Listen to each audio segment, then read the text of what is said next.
ndegam lépp day jeex. buy jeex yàlla ñu fekk ci li neex sunu borom. amiin amiin. dañu génn week-end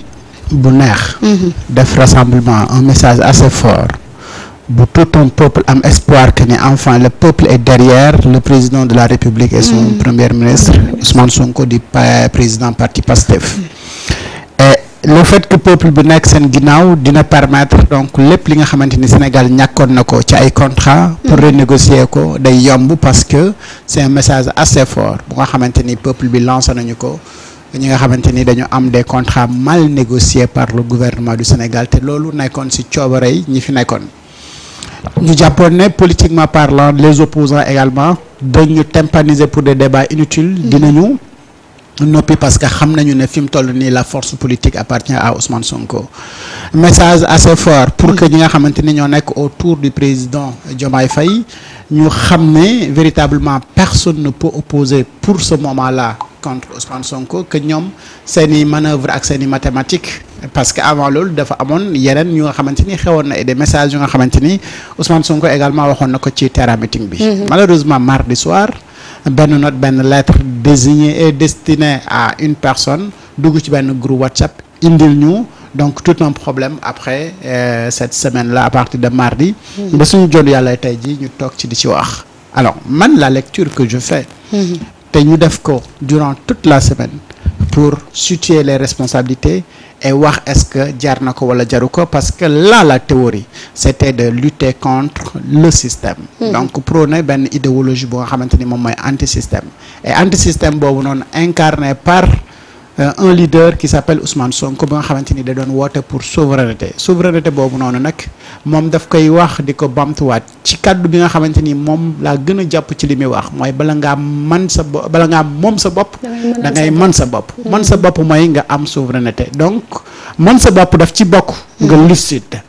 et le président Bassirou Diomaye Diakhar Faye dama ko doon dégg muy wax ne il n'est pas manipulable parce que c'est un homme lucide alors lucidité nag bu fekkee ni da nga ko am mooy que ni doo nekk nit benn nopp mais nit yu nga xamante ni da ngay dégloo sa ñaari nopp ngay doon am lucidité ba mën a trancher si saa su benn situation teewee et jusque là nag de mardi ba tey samedi on n'a aucune communication officielle en tout cas venant de sa part ou ñi nga xamante ni dañ ko jege ma jàpp na nag on a une chance parce que la chance mooy on a les parents de Bassirou Diomaye Diakhar Faye qui sont vivants on a également la maman de Ousmane Sonko qui est encore en vie et dafay nekk échec ñoom ñaar ñëpp kenn ku si nekk am ñaari jabar si seen famille que aujourd'hui qu'il y ait un problème entre ñoom ñaar et c'est quoi le problème ce n'est pas la personne de Diomaye ou de Ousmane Sonko mais c'est quoi les intérêts du Sénégal ci li nga xamante ni moom mooy am na ñu nga xamante ni dañ leen yàgg nampatal ci système bi à savoir Aminata Touré à savoir As à savoir également Aïda Mbodj et toutes ces trois personnes là est-ce que ñoom jar nañu tey ce problème là ñu di ko am si penc mi entre ñaar ñu nga xamante ni dañuy yàgg bokk benn idéologie benn gis-gis bi pour le changement du pays mais dans le sens positif et changement boobu noonu xam ne dañ ko bëgg dafa am ñu si def ay sacrifices et on nous dit plus de 80 et quelques personnes ont été tuées dinañ ñëw ci kanam ba 2 également militaires ont été sacrifiés dans ce combat parce que dañu soupçonné que ni ñoom dañu am ay renseignements yu nga xamante ni pour changer ce système là ñoom dañ koy filer ñuy prôner pour le changement du système alors que ñi fi nekkoon bëgguñu système boobu changer ba tax ñu sacrifier ñooñu et pour lépp li nga xamante ni def nañ ko ni sacrifice dans ce pays là est-ce que ça devait finir comme ça loolu moom mooy la question fondamentale et maintenant bu fekkee ni dañu am cette question de fond mooy que ni le système dañ ko fi war a dëxati mu jógee fi et que les Sénégalais ont manifesté donc cette volonté de terminer avec le système et tey bu ñu ñëwee ba fii ñu nga xamante ni dañu ancré dans le système nekk autour du président de la République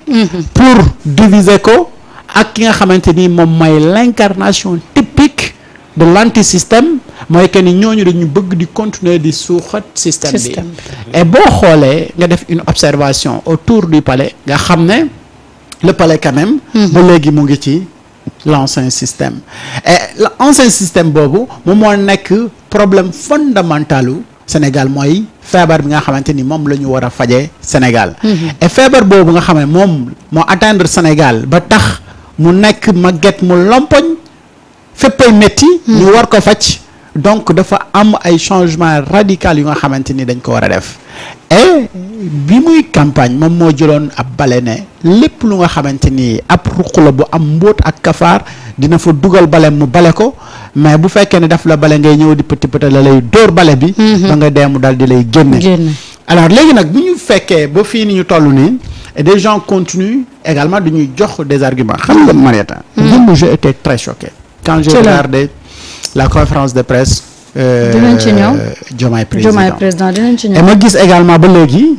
Aminata Touré nee na mu ngi déroulé et que ñoom ñu ngi wut siège pour continuer pour ma tax quand je regarde un peu. gars yi naan la alhamdulilah. ça continue dans le bon sens alhamdulilah mais concrètement alhamdulilah pour lan. alhamdulilah ala kulli haal dinañ sant suñu borom ak lu ma texew. mais ban sens la ñu war a waxee alhamdulilah parce que dama jàpp ne s'il y avait une solution conférence de presse démb bi du am sa raison d'être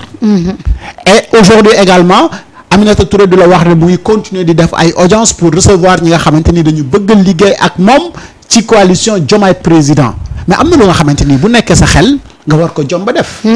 parce que bu fekkee ne liy yàq Sénégal yow ci loolu ngay œuvrer mais yow kon donc bokk nga ci sénégalais yi nga xamante ni ñoo gën a bañ Sénégal et aujourd'hui kan moo ci gagné ci Ousmane Sonko séparé wu ak Diomaye yi amul kenn ku ci gagné amul kenn ku ci gagné même waa système bi duñ ci gagné d'accord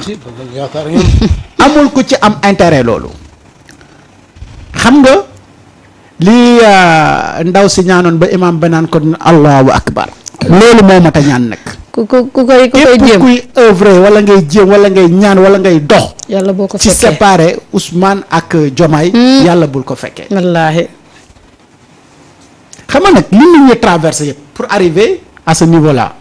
et tey si on nous parle de ça et demain histoire da ko bind. et histoire buy bind loolu dafa war a bind donc c'est ce qui s'est passé au Sénégal de la manière la plus belle. mais bu fekkee ni c'est dans le mauvais sens la ko histoire di bind. que tey bu ñuy wax histoire ba sa xel dem ci Blaise Compaoré mais après mënatoo bëgg politique mais nag Ousmane a toujours été victime de politique parfois ci nit ñu nga xamante ni ci dans la vie daf leen defal yaa ngi fàttaliku l'affaire de Ousmane Sonko et Cheikh Issa Sall. Cheikh Issa Sall pourtant c'est un ami à Ousmane Sonko moom moo ko dem wutali soxna Cheikh Issa Sall tuddee na doom Ousmane Sonko mais bi mu demee ba dara desul lu dul politique ay intérêt crypto personnel politique taxaw mais sa waaye lu ñaaw la ko def et ça bi Diomaye di wax ne bu ma politique naree boole ak Ousmane Sonko ma bàyyi ko c'est parti de cet exemple là que ni y avait des relations yu Ousmane Sonko amoon ak ñenn ñu nga xamante ni dañu jàppoon ne c'est des fidèles amis de Ousmane Sonko mais ils l'ont trahi parce que la politique et que politique jarul loolu. d'accord ak lu manti am ci àdduna. dafay jeex. àdduna yàggul dara. déedéet. te la muy yàggadi. nit kee ko gën a yàggadi nit kee ko gën a yàggadi. nit ki la muy yàggadi. ab jëfam ma ko gën a yàggadi. mën a ma ko gën a yàggadi. mën yooyu lu muy yàggadi. jëf jee ko gën a yàggadi. mais jëf ji nag li muy mën a di yàggadi.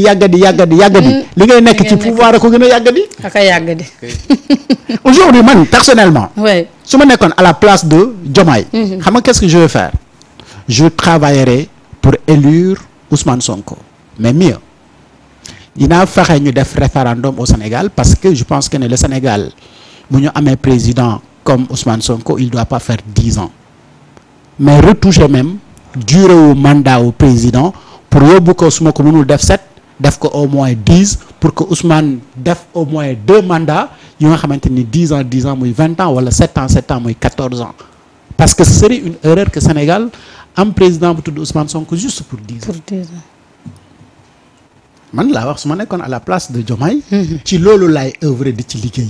réformer texte yépp pour tegaat Sénégal ci ay bases yu leer yu nga xamante ni président Ousmane Sonko bu ñëwee. day dérouler rek facilement ci benn mandat am ñu am un Sénégal prospère. d'accord ñu règle donc tous les problèmes du pays. ok d'accord mais li am ni ndeysaan doy na waar de dinañ ci ñëw yaatal incha allah incha allah